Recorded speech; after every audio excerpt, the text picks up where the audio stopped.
What's up, everyone? Welcome back to another review, and this time we're taking a look at The Penguin, the follow-up to Matt Reeves' 2022 The Batman movie. So The Penguin takes place about 1 week after the events of The Batman, and it follows Oswald Cobb's, aka The Penguin, rise to power in the criminal underworld of Gotham City. So without further ado, let's go over this thing episode by episode, kicking it up with episode 1, After Hours. So after Gotham's seawall pretty much collapsed because of what the Riddler did at the end of the first movie, Gotham has seen a spike in crimes and everything has gone totally to shit. And now that Carmine Falcone, as originally played by John Turturro, now played by Mark Strong, is now out of the picture, his son Alberto Falcone is now more or less coming in to assume power. And this is what leads to the opening scene of the show, and what really sets the tone and sets the pace for the show, and that is Colin Farrell's version of the Penguin, who has been renamed to Oswald Cobb, a slight variation of the Cobblepot name. The opening scene between Penguin and Alberto Falcone is actually really good and really strong. I think Michael Zegan, who plays Alberto Falcone, despite the limited screen time that he has in episode 1, really nails the traits down for Alberto as being someone who is being shoved into a position, but at the same time he is struggling with his own addictions, particularly with alcohol and drugs and something like that. And you really get to see just how much of a manipulator that Oswald really is, and more or less trying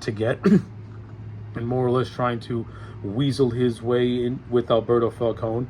Of course, this whole thing comes to a climax when Alberto more or less, tells Penguin that he has huge plans for the family, but also insults Penguin, which leads to the biggest shock of this episode, in which Oswald shoots Alberto dead, just like that.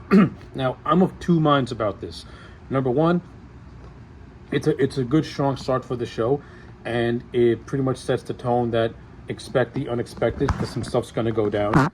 But at the same time, I mean, Alberto Falcone is from the comics, and he is known as the Holiday Killer, and he does have his own psychological damage.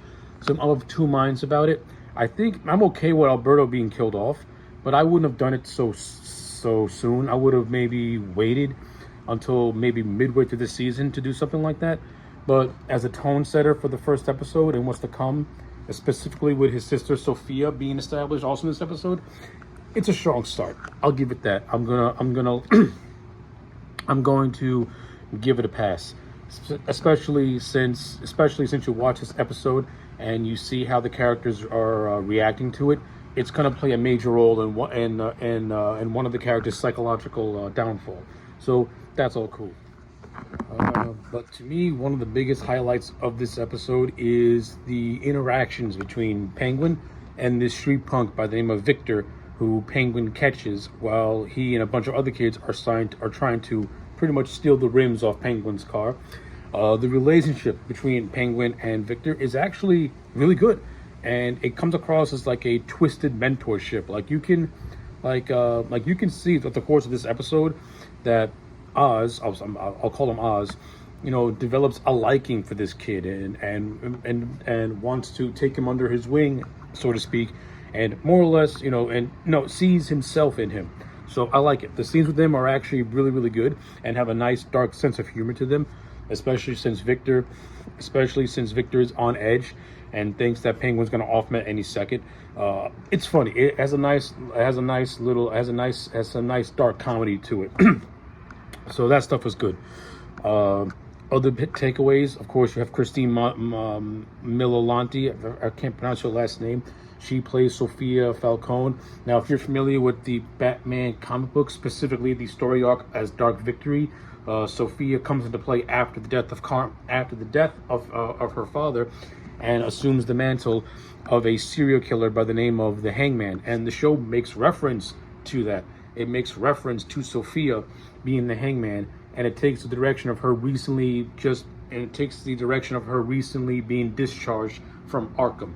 So her psychological state is already fractured, and the show establishes that she and her brother had a very, very close relationship, where it more or less implied that they were both each other's rock, and that they were both one on one with each other. Like they relied on each other for emotional support. So after pretty much Sophia's brother has been disappeared, and towards the end where it's revealed that he's dead, it's gonna play a huge role in the downfall and ripping apart of her psyche. So it's gonna be interesting to see what that direction goes in. But I also like what they did with Sophia. I like how they make her. I like how the show basically established her as being mentally unstable, and this is really evident in a scene where she and Cobb are having dinner at a restaurant, and just through their dialogue exchanges, it's very uneasy. But you can clearly tell by by Kristen's performance and the way she delivers the dialogue and her facial expressions that she's not all right upstairs. And then when you get to the end of the episode, where Sophia has a couple of thugs, take Oz hostage, you can clearly tell that the elevator doesn't go all the way up. Like, she's done. Like, she's mentally cooked, and it's going to be the rest of the episode and the rest of the season, excuse me, is definitely going to be Sophia versus Oz in the battle for Gotham's soul, so to speak. So it's going to be very intriguing to see how all this plays out as well. Other big highlights for me in this episode, you have the establish of Oz's personal life when he's not in the underworld. We see that with his mom. We see the show more or less implies that his mom was the one that gave Oz his motivation to go for more, despite the many things that is wrong with him, specifically his physical ailments. He has like a mangled foot, which gives him his limp, and of course that's how he gets his Penguin nickname. We see that he had a family, he had brothers and stuff like that. His mom, there's something wrong with her from a mental standpoint. All this is extra layer and extra context to Oz as a character, and as to why he wants to move up in the world and be his own boss. Like, he wants to prove everyone that ever doubted him wrong, and wants to prove that despite all his negatives, he can do much more and be much more vicious and much more dangerous than the Falcones and the Maronis put together. Speaking of the Ramones, Sal Maroni is introduced in this episode, played by the great Clancy Brown, and I love the scene between Sal and Oz. I thought Clancy and Fowler have some really good dynamic and really good on-screen chemistry, and this also sets up the whole idea of Oz going to play two sides up the middle. Like, he's basically going to instigate a war between the Falcones and the Maronis, where they basically wipe each other out, and then he's going to come in and pick up the pieces. This just shows the hidden genius that is within Oz, and how he's willing to play both sides up the middle for his own personal gain. And this is also prevalent when he's being tortured by Sophia, in which it plays out as if he wanted to be captured and knew this was going to happen, and that he was 2 steps ahead of them. And this is what leads to him and Victor more or less staging this whole elaborate scheme, in which Victor places Alberto's dead corpse in a car with the pinky cut off, because as established earlier in the episode, Carmine had a ring. This was the ring that belonged to Maroni, and that ring became Alberto's, and then Penguin took it, and then Penguin gave it to Sal. So this is and of course this ring is going to establish reignite the feud between the Maronis and the Falcones, because Sophia is going to get the idea that Sal orchestrated her brother's death. So just by looking at what's being presented, you get the idea that it's going to instigate a big gang warfare, and to the point where both families wipe each other out. So looking forward to seeing how that plays out, if it plays out the way I think it's going to play out. And then we also get Johnny Vitti, played by Michael Kelly. He gets established in this show as well.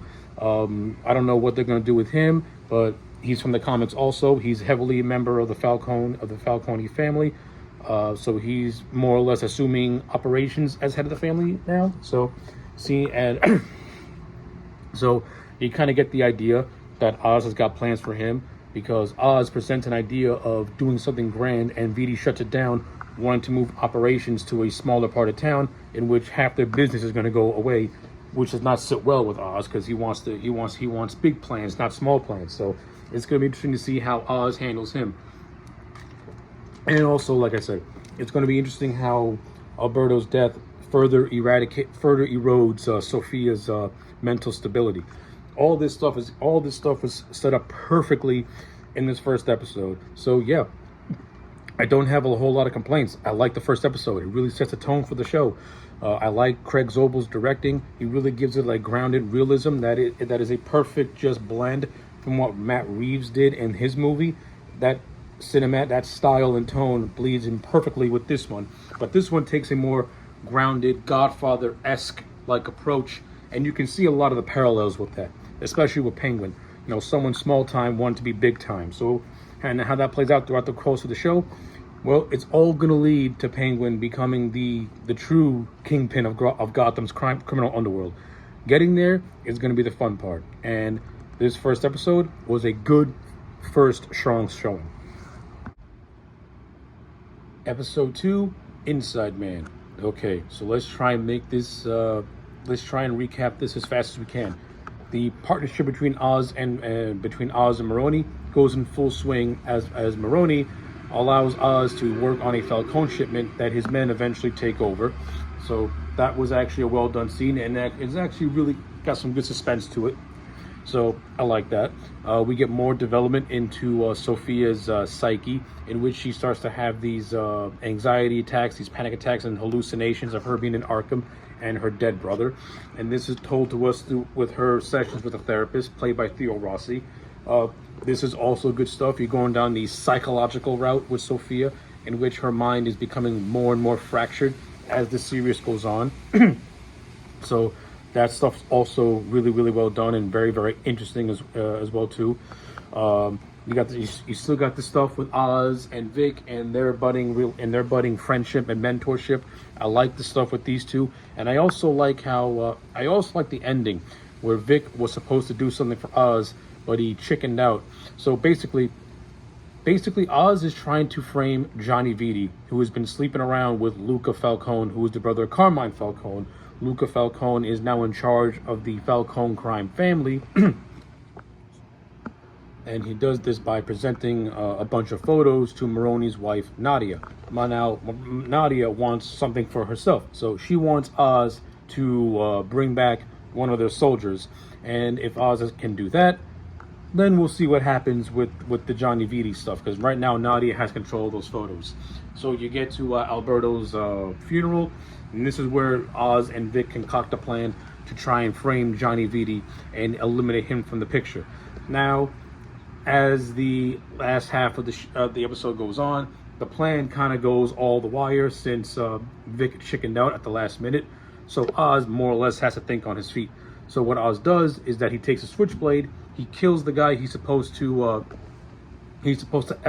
extract from the house, and then he plants the knife on Sophia's right-hand man, who is more or less framed as being the mole, as being the rat. So the whole episode is basically trying to uncover who ratted out the Falcones to the Maronis, which is what happened at the beginning of the episode, was that there's an inside man in the Falcone family, and that's how the Maronis got the drop on them. So Oz, thinking on his feet, used Sophia's right-hand man, Costello. Now, of course, tension was already set with these two at the end of the first episode, where Costello was torturing Oz at the behest of Sophia. So Oz plants the knife on Costello, and Luca shoots him dead as he thinks eliminating the rat. But there's far more for what's going on. More or less, Oz is now trying to get in Sophia's head, saying that she should be the head of the family, and it's more or less implying that maybe she should go after Luca sooner than later. That's going to lead to some interesting stuff. Of course, Nadia now is in possession of the Johnny Vitti photos, and now with her man dead, it's going to be very interesting to see how all that plays out, and how the gang war between the Maronis and the Falcones plays out as well. So, like, episode 2 did a lot of good setting up for what's to come, and it really heats up a lot of the tension. I think episode 2 has a lot of really good directed scenes, specifically at the Falcone house during Alberto's funeral. I think those scenes are handled really, really well. The scenes with Sophia having her hallucinations, those are done in like a psychological horror type of way. and they're actually really well done. And you really get to see the breakdown of Sophia's mental state.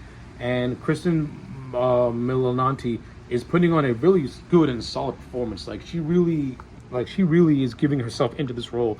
And yeah, 2 episodes in, she deserves the critical praise that she's gotten for this show. And of course, Colin Farrell all throughout is great as Oz, as the Penguin. Good stuff.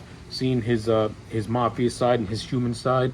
We get more stuff with his mom, who is clearly suffering from dementia. So that you can see how that is playing a little bit of a toll on Oz as well. Plus, you got the stuff with him and Vic, and him being a mentor to Vic. And then you get the last scene of Oz showing Vic some tough love, saying that if he doesn't get his act together, it's going to be him lying dead in a ditch. So I like stuff like that. It adds a lot of context to the character of Oz, because you can see that he has a fondness for Vic and that he wants to toughen him up, but also lays the question that maybe Vic is not ready for the life that he's in. So it's going to be great to see how that relationship plays out also as the series goes on. Of course, you have the ending in which Oz and Sophia come to an agreement to team together as a way to wipe out the hierarchy of the Falcone family, mainly Luca, Johnny Vitti, and all those guys. So it's gonna be cool to see how that plays out. Because one might think once these two team up to wipe out the head of the Falcones, you got that feeling that Oz is gonna do the same. To Sophia once she has no one to protect her. So Oz is playing two sides up the middle, really getting his hands dirty. Yeah, I may have left out maybe a couple little things here and there. You get more stuff with Oz and this prostitute by the name of Eve, who is more like his lover and his alibi. You get some scenes with them too. You get more into Oz's backstory as he tries to imprint himself onto Vic. So those scenes are really good too. And I like how those scenes are shot. It's really shot like a teacher and a student, or just two guys hanging out, and Vic just picking up this little bits of knowledge here and there.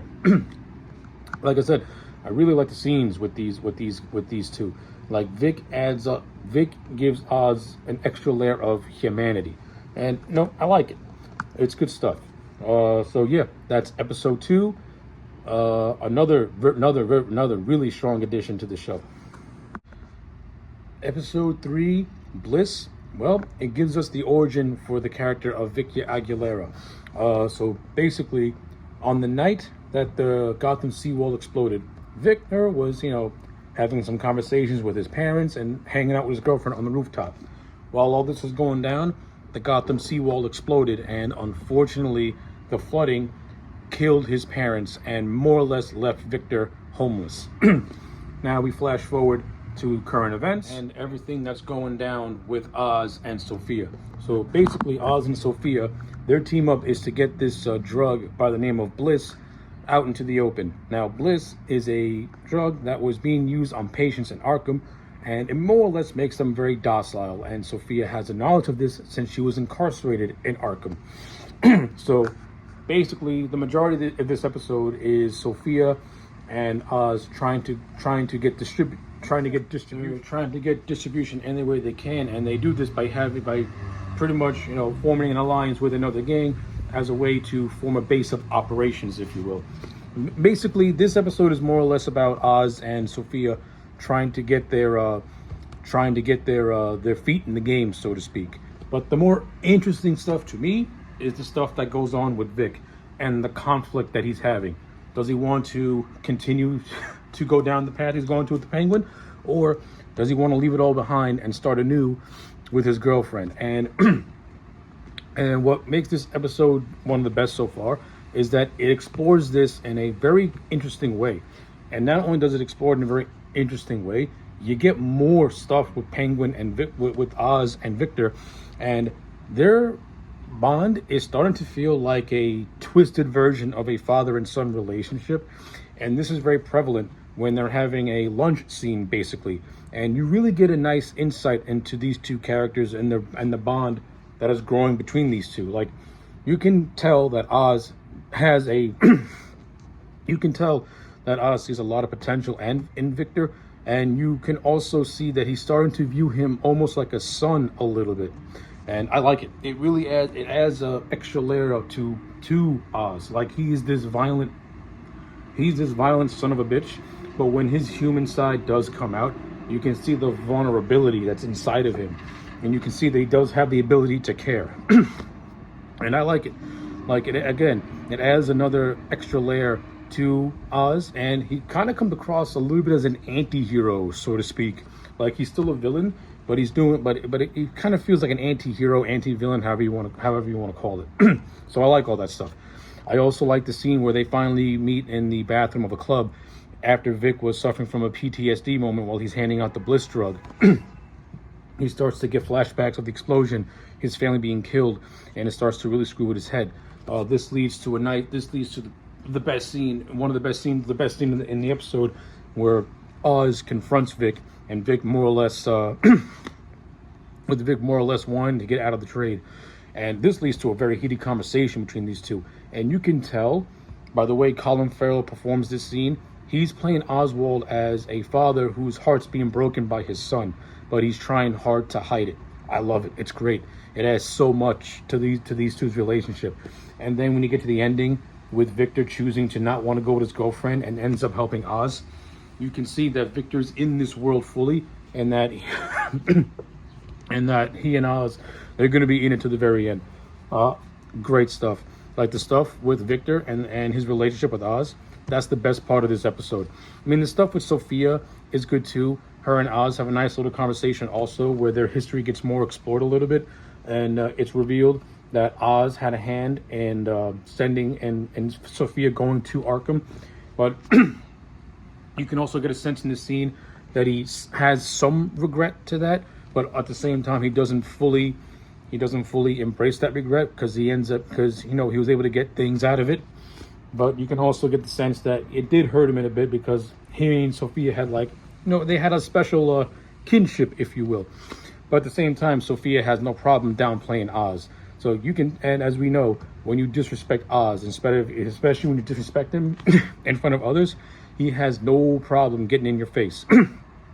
And this is shown once again, where Sophia and Oz confront Johnny Vitti, who is being caught in the act cheating with his boss's wife.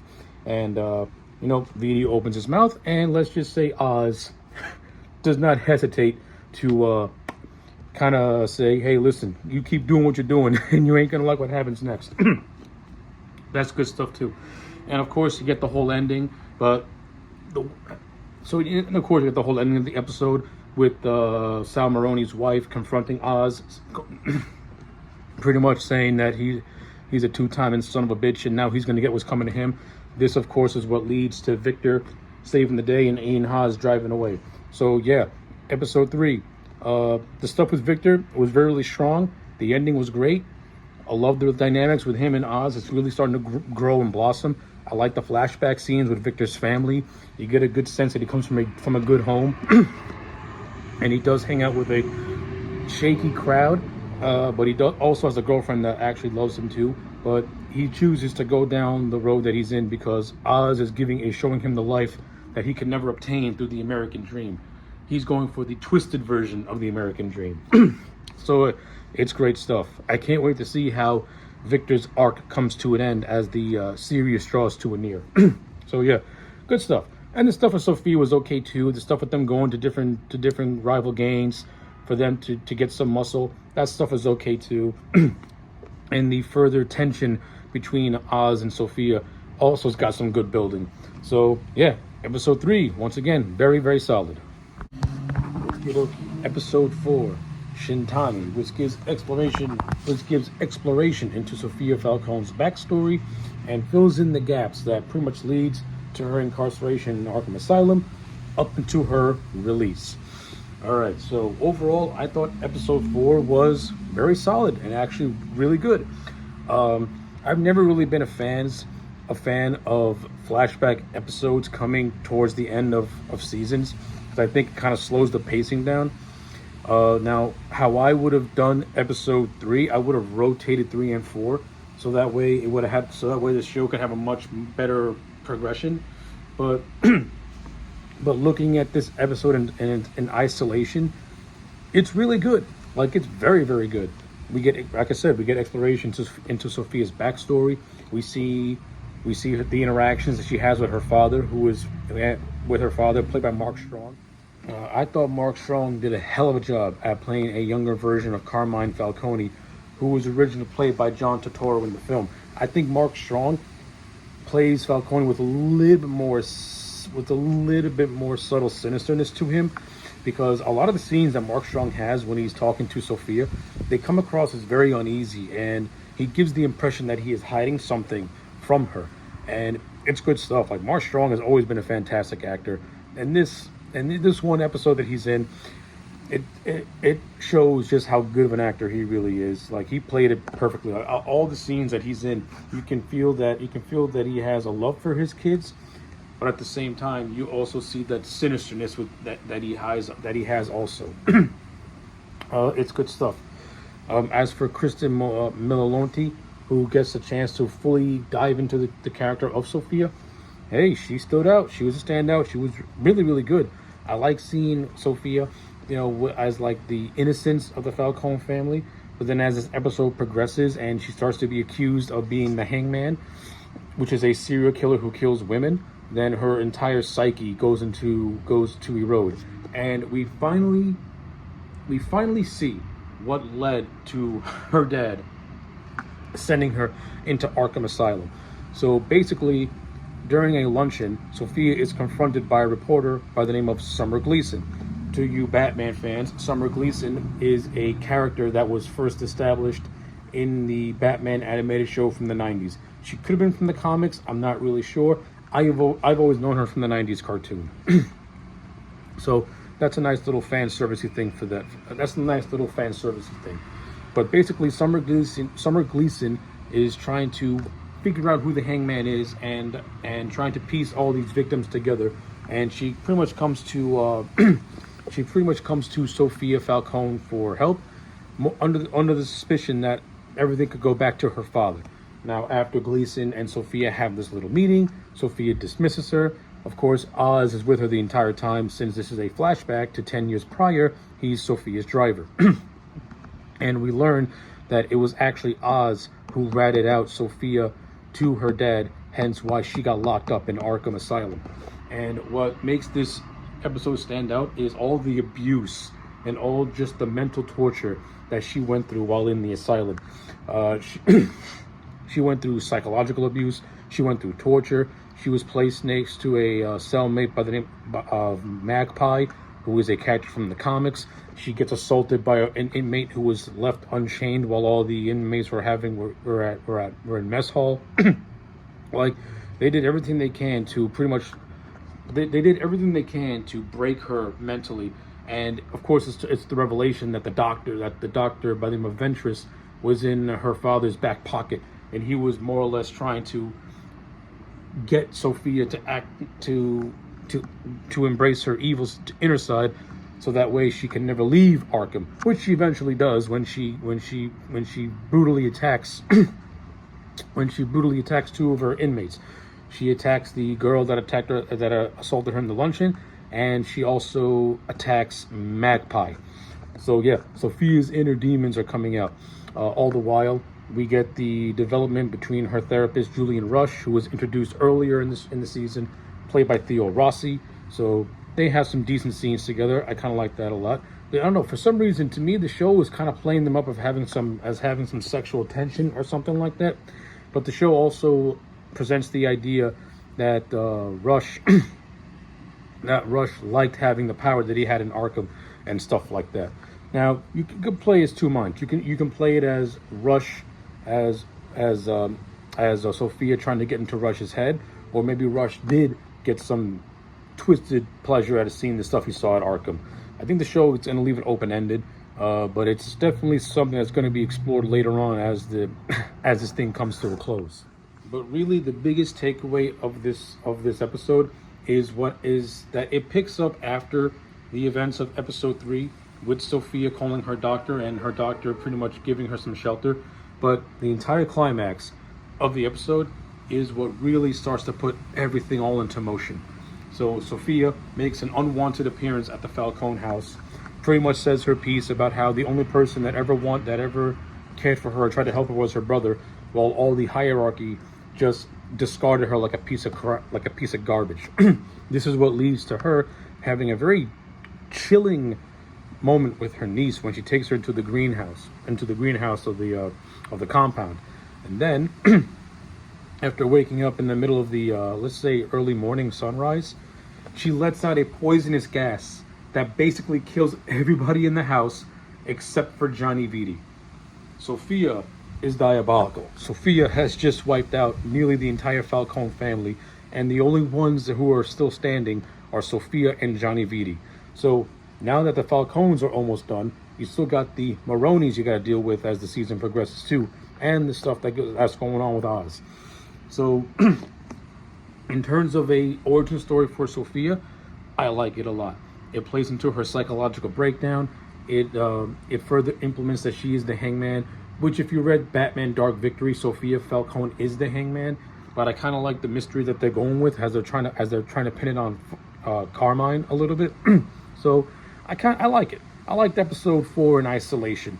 I do agree that it does slow down the pace of the show. And like I said, if this was episode 3 and episode 3 was episode 4, the flow would have been so much better. But yeah, in isolation, episode 4, really damn good. Did a great job at leaning more into the psychological horror aspect of the show with Arkham Asylum and stuff like that. So yeah, it's time for episode 5, as we are now reaching the midway point of this season. All right, episode 5, Homecoming. And whoa. A lot happens in episode 5 that really puts the pieces in place for the final 3 episodes.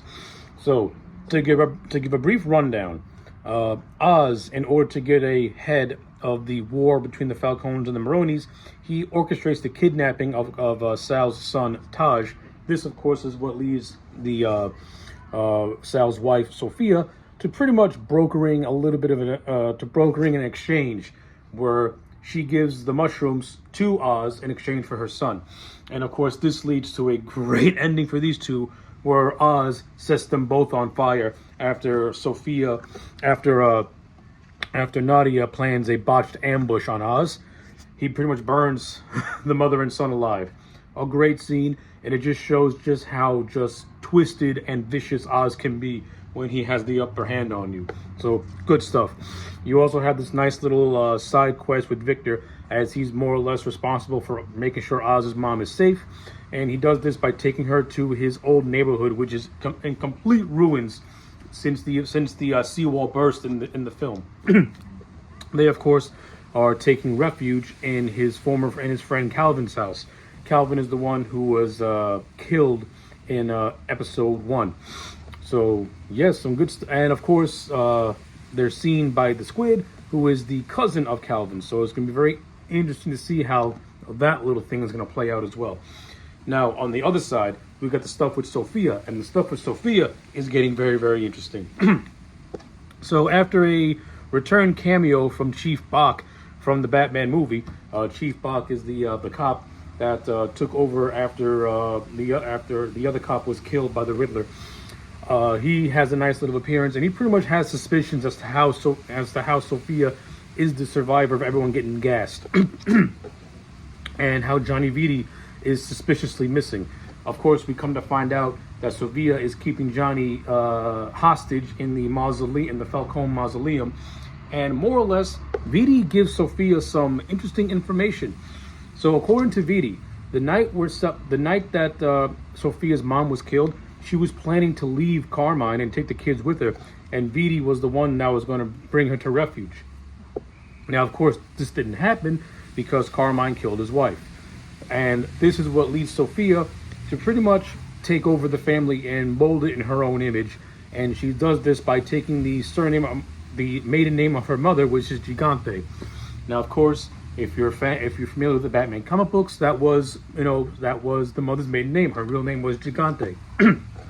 So in essence, Sophia, now who's being joined by her therapist, who is more or less going to be joining her in her new role as head of a crime family, she's basically going to assume operations. The Falcone name is dead, and now the Gigante name takes his place. Johnny Vitti, of course, objects to this, and Sophia shoots his ass dead bang. Like, and when I mean that dead bang comes out of nowhere, it literally comes out of nowhere. Like, he challenges her, and then he pays the price for it. And then then she gives away her father's money as a show of good faith to the soldiers who are now going to be under her. So yeah, Sophia's making moves, and her moves are made even bigger when, towards the end of the episode, she is now going to be joining forces with Sal Maroni. Of course, Maroni, he narrowly escaped a prison shanking that was orchestrated by Oz. Now that he's out of prison, he's going to want to get revenge for Oz killing his wife and kid. And now that he's going to be joining up with Sophia, those two families are now going to have some muscle. So yeah, things got a hell of a lot worse for the Penguin, who can't fly his way out of this one. No pun intended, of course. But the overall episode ends with Oz finding a new base of operations for his new drug ring. Now, when the exchange between when the exchange happened between Oz and Nadia, the mushrooms ended up getting really damaged, and only 2 buckets survived. Not having any place to to grow them, he's kind of in a pickle. But after reminiscing about a story with his brothers and how they used to go to the Gotham Trolley to hang out, Oz gets the sense of this could be the new base of operations. It's hidden, it's in the dark, it's humid, and those are things that mushrooms need to grow. So, this sounds like a good idea. So yeah, all that's coming into play right now. So yeah, overall, episode 5 was good stuff, and it sets up perfectly the last 3 episodes and the big finale that I cannot wait to see how all this wraps up. I want to see how Oz takes on Sophia and takes on Maroni and wiping them out of the picture. Episode 5 was a good back on track direction after the brief derailment with episode 4. Things are heating up in a good way. Episode 6, Gold Summit, and well, all the pieces are coming into place right now. Victor and Oz, their operation with Bliss is hitting some new strides. We're getting other gangs in on it. Sophia and Sal, well, they're forming an alliance as they're combining their 2 families as a way to make a play against Oz and to eliminate him from the equation. A lot of stuff happens in episode 6. But the biggest takeaways from episode 6 are pretty much this. Victor, well, he solves his little problem with Squid from episode 5 by killing him, and more or less, this is going to play a factor in Victor and his rise with Cobb. He took his first life, and how he reacts to that is going to be very interesting. And the fact that Oz knew Victor did it, but comforts him almost like a twisted father figure. It just adds more to their relationship, and I'm loving it. Another thing that I like is the whole thing with Oz and his mom. Like, I like this relationship between these two. This shows the human side of Oz. This shows his human side. This shows that he does care, that he does have things that he cares about, even though he doesn't say he cares about. But when it comes to his mom, you clearly tell that he cares about her. And they have this really, really good scene where his mom says that if her mental stability goes, she does not want to be a vegetable. She does not want to rot. She wants Oz to end her. Now, of course, Oz, it's his mom. He ain't gonna want to do that. But eventually he agrees to do it. No, not because he wants to, but because he doesn't want his mom to to experience the worsening of her condition. I like the scene. It's a really, really good scene. Very well acted by Colin Farrell and the actress playing his mother. Really, really good stuff. Other stuff that I liked also. I like the scenes with Sophia and Sal. These two are starting to have really good chemistry with each other. Clancy Brown and Christine Milianti. A lot of people have been praising Kristen Milianti and her role as Sophia, and she is good. But people are also sleeping on Clancy Brown and his role as Sal Maroni. Now that he's getting more screen time, Clancy Brown is he's awesome as Sal. I love him. He has an air of respect to him But now that his family is dead, you can see just the devastation in his performance, and you can see the desperation, the despair in his performance, and also the fact that the way the Maronis handle their grief is totally different than how the Falcones handle the grief. And Maroni and Sal gives Sophia this great line, where he says that his family cares about one another, while the Falcones will eat at each other, because they have no care for each other. Like, it's a great dichotomy between these two families who are of the upper elite in terms of Gotham, and how they're so different from each other, and the way they value certain things is very interesting, and I like it. And Clancy Brown puts in an A+ performance, and I love it.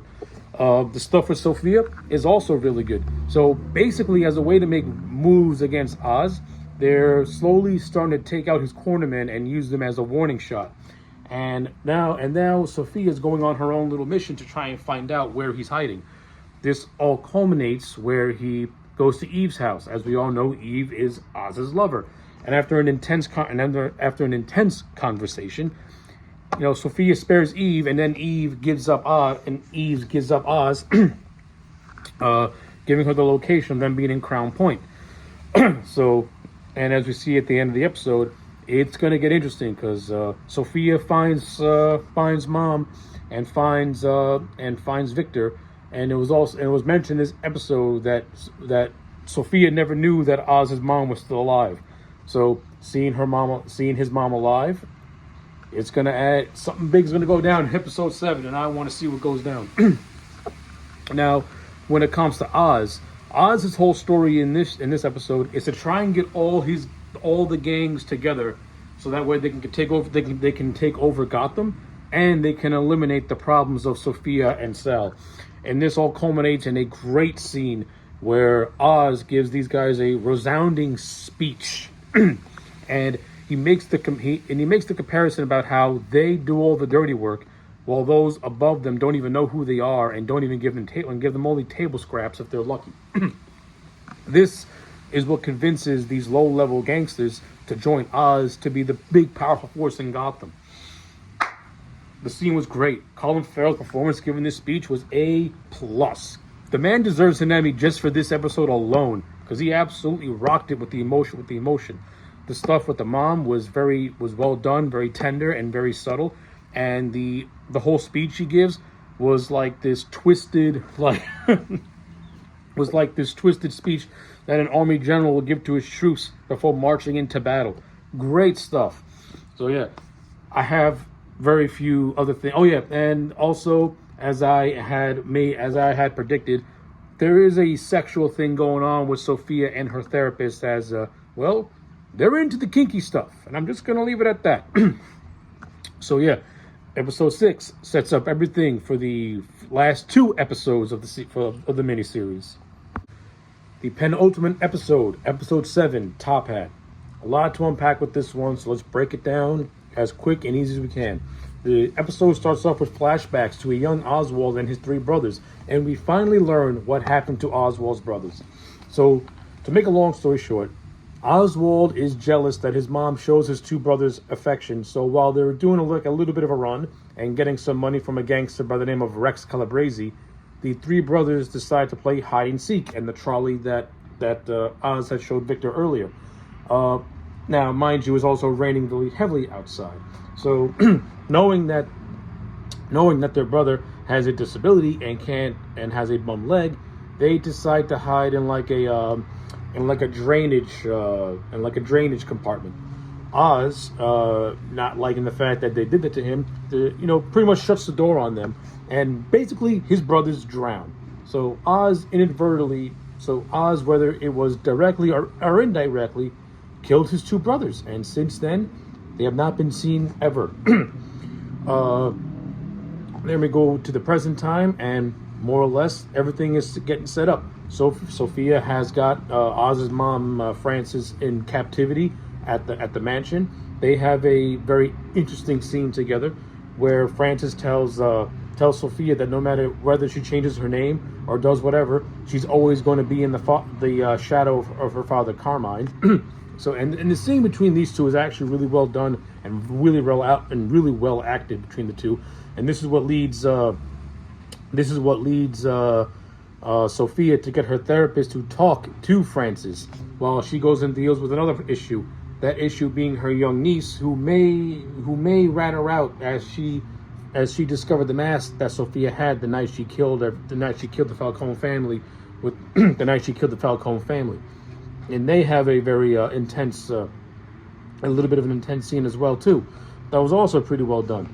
And then you got the stuff with Oz. Oz in this episode, Oz's main thing in this episode is to have that face-to-face confrontation with Maroni. For these two to finally meet face-to-face after all the things that Oz did, orchestrating the deaths of his family and doing everything else in between.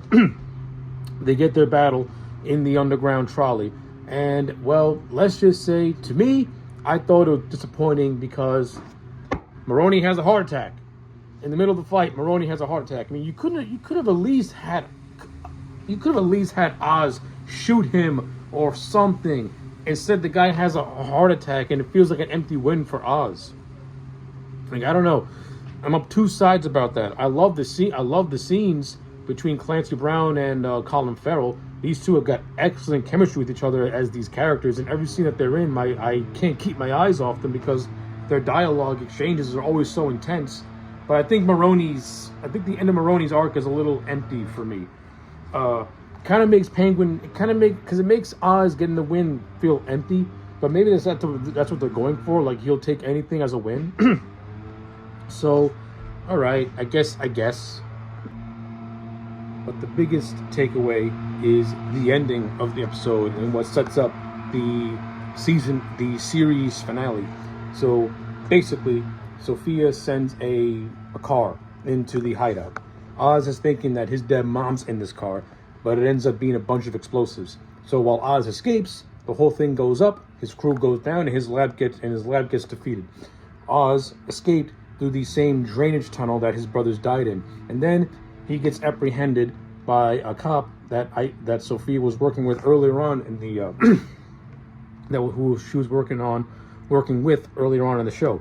And then we get one more flashback to Oz and Oz's mom going to a jazz club when he was younger, and basically this is where Oz makes a promise that he's going to give his mom the best life that she could have.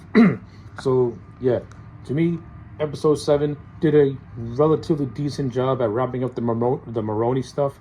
I am up two sides of the same coin about it. Like, I wish Oz would have had more of a hand in defeating him, but at the same time, you can also play that Ramoni's rage got the better of him, and he ended up dying of a heart attack. Again, I'm up two sides about it, but what I am looking forward to is how this whole thing gets wrapped up and how pretty much Oz and Sophia settle their differences and what's going to happen for the future. So yeah, episode 7 was an overall good end to Maroni and a very good setup for what's to come in the finale. Episode 8, A Great or Little Thing, the series finale of The Penguin. Let's talk about it. There's a lot to unpack. All right, I'm going to do my absolute best to breeze through the finale as quick as I can and as detailed as I can, because a lot goes down in this finale, and it perfectly sets up The Batman Part 2.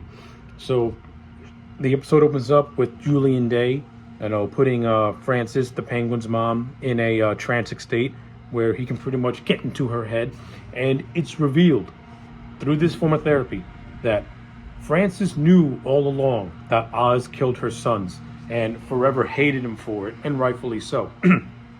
But what makes it more interesting was that she almost allowed Rex to perform an execution. Rex Calabrese, the mob guy that was introduced in episode 7, she nearly had him do an execution on Oz after she took him out to the Monroe amphitheater so that way they can spend time together. And during this flashback, the young Penguin basically tells his mom that he's going to give her everything she's ever wanted and stuff like that. And this is what convinces her, or maybe you could say maybe have her chicken out from having Rex, off her son. But it's the idea that Frances hated what Oz did so much, she was willing to have this guy kill her last remaining child. It's no wonder why Oz grew up to be so fucked up. He truly is a product of his environment. Of course, this was done by Julian Day under the orders of Sophia. Now, speaking of which, this is where everything gets interesting. So, as we saw at the end of episode 7, Oz was kidnapped, and now he's being held captive by Sophia. And while Oz is bound and gagged, and Sophia is bound to torture his mom, and she's going to do this by cutting off the finger of Oz's mother, and she basically pleads with Oz to tell the truth, admit what you did, but he refuses to do so. And it's to the point where Oz is so about himself that he is willing to have his mom be physically harmed just so that way he does not admit to any wrongdoings that he committed. This man truly is a heartless monster who is in it for himself. And what this episode did was further cement the fact that this was never Sophia's story. This was Oz's story.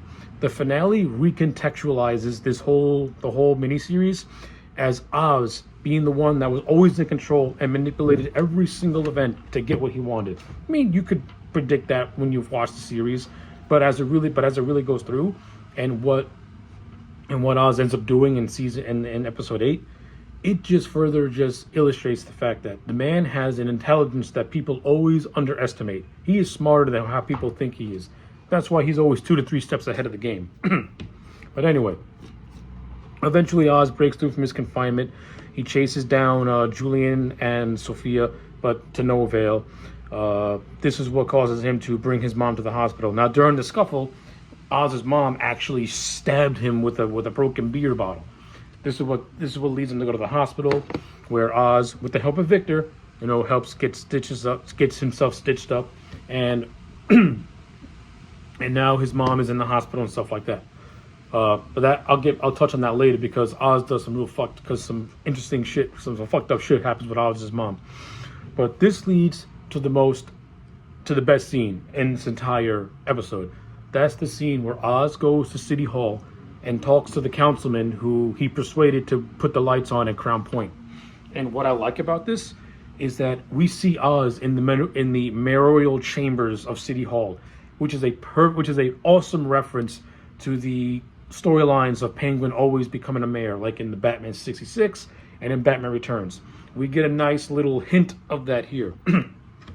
And it's in this scene where you see Oz turn the page, where he becomes the high class mob guy he always wanted to be.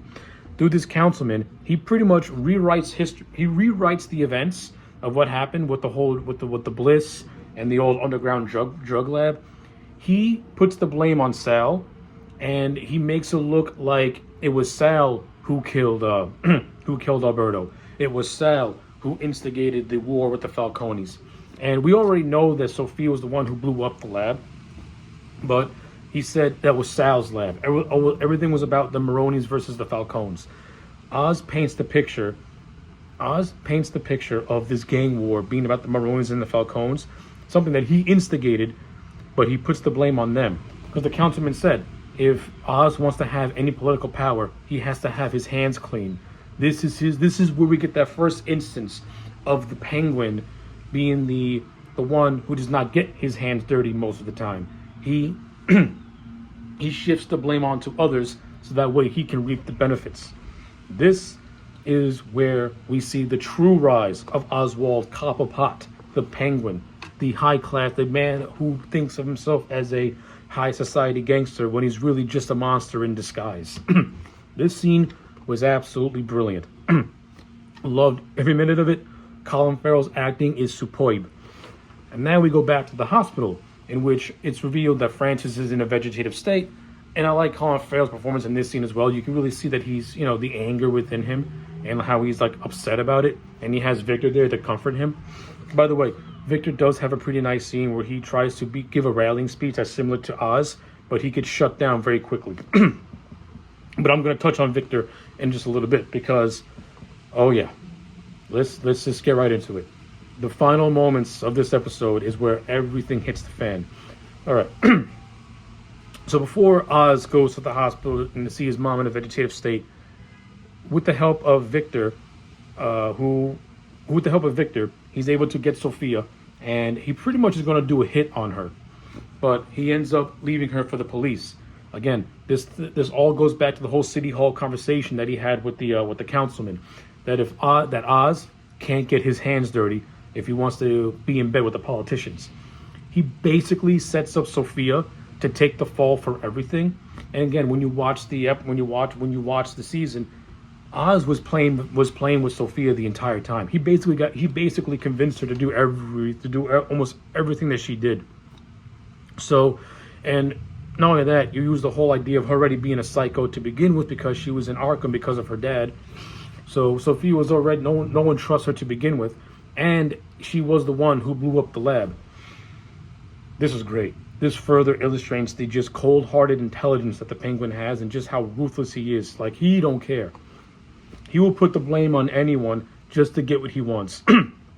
And basically, Sophia's story arc ends with her taking the rap for the war and her being in Arkham, with the return of Julian Day resuming his duties as her therapist. And her storyline is just open-ended because Julian gives her a letter, and it's revealed that the letter is from Selena Kyle. So it's going to be interesting to see how Sophia and Selena interact with each other, since they're half siblings and all. That's going to be fun to explore. And by adding that wrinkle, you leave so many possibilities open for a spinoff show to revolve around those two if you choose to go down that route. I think it could be pretty interesting because Christina Multani, I can't pronounce his name, she was great all throughout this entire thing.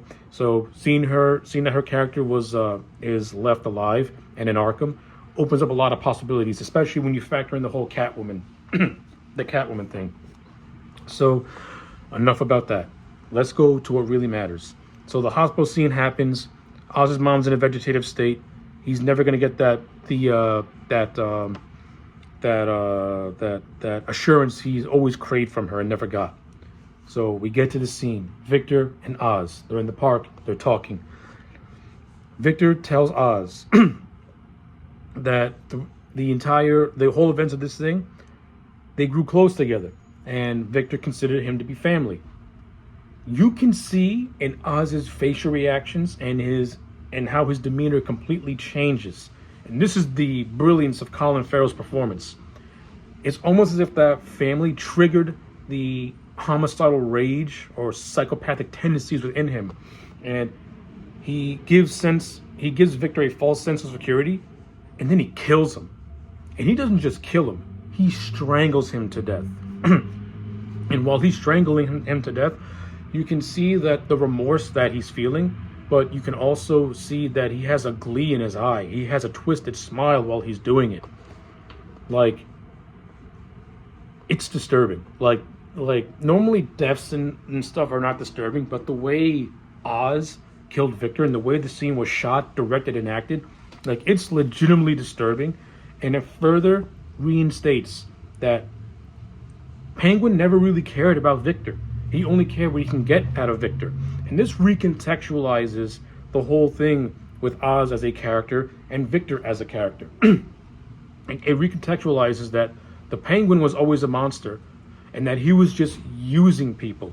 Like, he gave power to Crown Point so that way he can get the people at Crown Point to do what he wanted them to do. Victor, it recontextualizes Victor as somebody who was blindly loyal to somebody who was quick to dispose of him. And if you pay attention to all the speeches that Oz gave Victor, you can almost like say that there were warnings from Oz. Like, if you almost as if he's like saying to him, if you put your trust into others, eventually it's gonna come back to bite you, and you're gonna be the one in the ditch. And the end, and Victor's demise is a perfect bookend to that. And if you bring back the character of Victor, it completely undoes everything, because this Oz killing Victor is meant to be the point of no return, the point where Oz was never a good guy. He was just a manipulating son of a bitch who just wanted to use you to get what he wanted. And now that he's got everything, he's now the king of Gotham. He don't need you no more. But the best ending has got to be where he finally gets the penthouse he's always promised his mom. So if you remember, in an earlier episode, Frances tells Oz that if she ever goes into a vegetative state, that she wants to be dead. She wants Oz to kill him. We find out that Oz didn't keep that promise. Want to know why? This is Oz's way of saying fuck you to his mother. Fuck you to the woman who tried to kill him. Fuck you to the woman who resented him because of the actions that he caused and could never forgive him. That's Oz's twisted way of saying fuck you. Meanwhile, it was Frances was the one that he unintentionally tortured for so long. Oz is such a dick. And to cap it all off, you have the scene, the final moments of him and his girlfriend Eve recreating a moment of Oz and his mom, further solidifying just how fucked this guy really is in the head and just how disturbed he really is. But the icing on the cake is the bat signal shining bright, which really implies that Oz may have got what he wanted, but he has a bigger threat that's going to take it all away from him eventually. So yeah, episode 8 is the perfect conclusion for the show and expertly sets up The Batman Part 2. Cannot say enough good things about this episode. Kicked total ass with the darkest of darkest endings. So yeah, my overall thoughts on the Penguin from an overall story standpoint, and acting standpoint, and directing standpoint, gotta give it a 9 out of 10. The show was expert. It was beautiful, and I loved it. Now, to touch on other stuff. I like how the show did not rely on Batman at all. Hell, Batman was barely referenced in the show, with the exception of the first episode and the last episode. But I like it. Batman didn't overshadow the story. The Penguin plays as a reverse of the Batman. The Batman was the rise of Batman to be the hope of Gotham. The Penguin is the reverse of that, which is the rise of the Penguin as Gotham's true kingpin and the one that's going to keep a stranglehold on this city for as long as he can, through by any means necessary, whether it be through political gain or just brute violence. Perfect. The show basically sets up the Penguin as the ultimate big bad of the Matt Reeves Batman verse, and I'm all here for it. Some other things that I enjoyed, I like the references to Batman lore. If you paid attention to the show, the Penguin's apartment's on top of a place called Burgess Jewelry. That's actually a nice little nod and reference to Burgess Meredith, who played the Penguin in the Adam West show. The Penguin drives around this plum purple car. If you pay attention to that, those are the colors that the Burgess Meredith Penguin wears as well. And also, what I really like is that there's the final moments of Oz. You see him in his tuxedo with his umbrella and his top hat. And the tuxedo that the Penguin wears is a direct nod and reference to his attire in Batman the Animated Series, and also to an extent Danny DeVito's Penguin as well from Batman Returns. So like, it's clear as day that the people who made this show cared. They loved what they were doing, and everyone involved did the best that they could to make a great show. I think this show was absolutely 9 out of 10. Does it have some flaws in it from my taste? Yes, it does. But does it tell an effective story? And do I recommend it? Hell yeah, I do. So yeah, those are my thoughts on the Penguin miniseries. Let me know your thoughts in the comment section down below. Like the video and subscribe, and I'll check you back next time for more.